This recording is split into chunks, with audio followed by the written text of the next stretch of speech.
Can you imagine a human without a face? Probably not. But engineers built a humanoid robot without one. No eyes, no expressions, and not even a familiar name. It does backflips, boxes, dances. And last month, it broke the human world record for the 1,640-yard run on the streets of Beijing. So what's the difference between it and a human? For now, a 3-hour battery life. While companies are trying to make robots look more human, how did this faceless robot become so successful? To find the answer, let's break down Unitree. While every country was launching its own robotic startups, China refused to fall behind.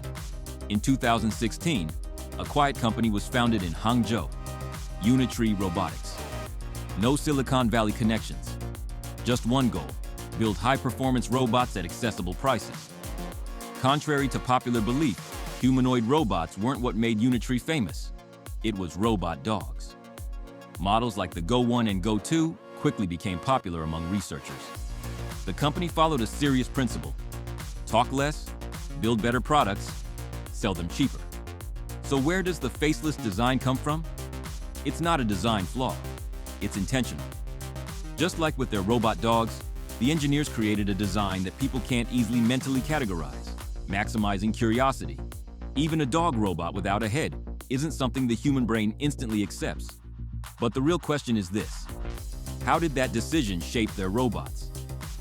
That decision ultimately led to the H2, the most refined robot Unitree has ever built. We'll break down the H2 in detail in a moment. But first, to understand how they got there, we need to look at the earlier models. Unitree's humanoid journey began in 2023 with the H1.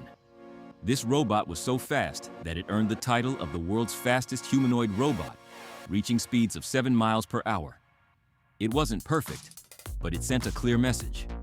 Unitree should be taken seriously. The next model arrived in 2024 as the G1. What shocked people was the price tag: $16,000. At a time when competitors were talking about robots costing hundreds of thousands of dollars, the G1 became the robot of researchers, universities, and small companies. Because for the first time, buying a humanoid robot became genuinely accessible. Then in 2025, the R1 entered the scene with a price tag of just $5,900. It does backflips, boxes, and even dances. The cheapest humanoid robot in the world. Once again, Unitree completely shattered the pricing barrier. But after building robots that could flip, fight, and dance, the company went in a different direction. It created a wheeled humanoid robot, Unitree's first of its kind. With up to 6 hours of battery life, it was designed to collect data and train AI models. Unitree had moved beyond simply selling robots. It was now building robotic infrastructure. Every model had its defining feature: the H1's speed, the G1's price, the R1's affordability. So what did the H2 have? Everything. Unlike the H1, the H2 features a realistic bionic face, a more approachable humanized design, standing 6 feet tall and weighing 154 pounds, almost the exact size of an average person.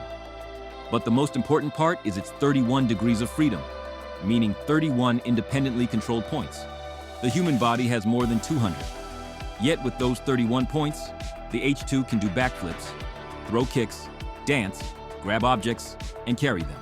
Its leg joints produce 360 Newton meters of torque, allowing it to perform movements with exceptional control and power. Compared to a human, it's roughly 3 times stronger. So could this robot surpass humans? It's not too early to ask that question, because in some areas, it already has. During the Humanoid Robot Half Marathon held in Beijing in April 2026, Unitree's H1 model, the predecessor to the H2, reached speeds of 22 miles per hour and, based on proportional calculations, surpassed the human world record for the 1,640-yard run while carrying an ice bucket on its back. The H2 pushes that limit even further, right at the edge of what Usain Bolt proved the human body could reach. And if it has already reached the human limit in running, what comes next? But speed isn't the only thing that makes the H2 impressive. With the VLA framework introduced in 2025, the H2 can now see, understand, and move at the same time. You can simply tell it, pick up that box and place it over there. No step-by-step programming required. And it does all of this using NVIDIA's Jetson AGX Thor processor. In the robotics world, that's considered a major leap forward. The first H2 deliveries officially began in April 2026. Let's now look at the financial side. How much does Unitree actually earn, and what do its sales look like? In 2025, Unitree sold more than 5,500 humanoid robots.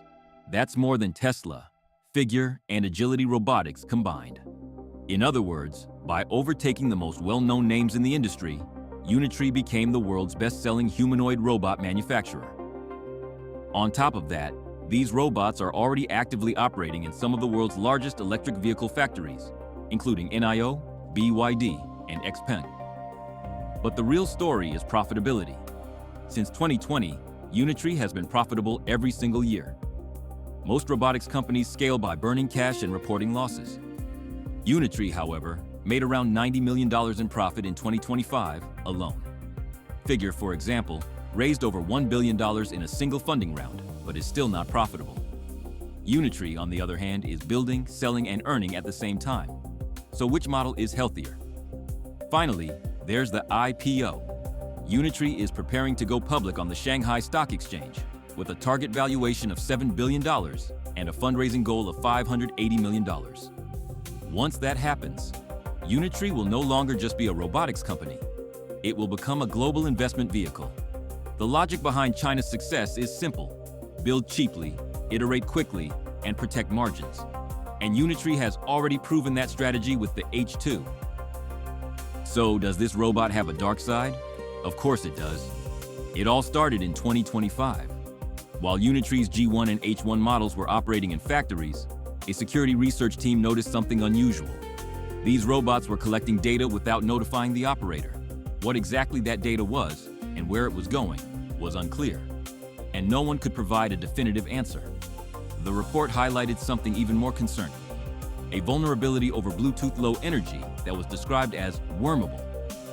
In simple terms, it means malware infecting one robot could automatically spread to other robots on the same network. In a factory using Unitree systems, compromising a single robot could potentially put an entire fleet at risk. I can already imagine the scenarios running through your mind. But was this just a cybersecurity issue? Not entirely. In 2025, during a military exercise in Cambodia, Unitree robots were reportedly deployed in the field. Seeing commercial robots used in a military context immediately triggered industry-wide debate. And all of this created a serious problem for Unitree, especially the risk of being shut out of Western markets. After all, who would want robots that were part of military exercises in Cambodia? The other question is even more sensitive. How deep is the relationship between Unitree and the Chinese government? The company has never directly answered that, and most likely never will. But for the company, that's not a problem, because their marketing works in a completely different way. They say running and attach Usain Bolt's name.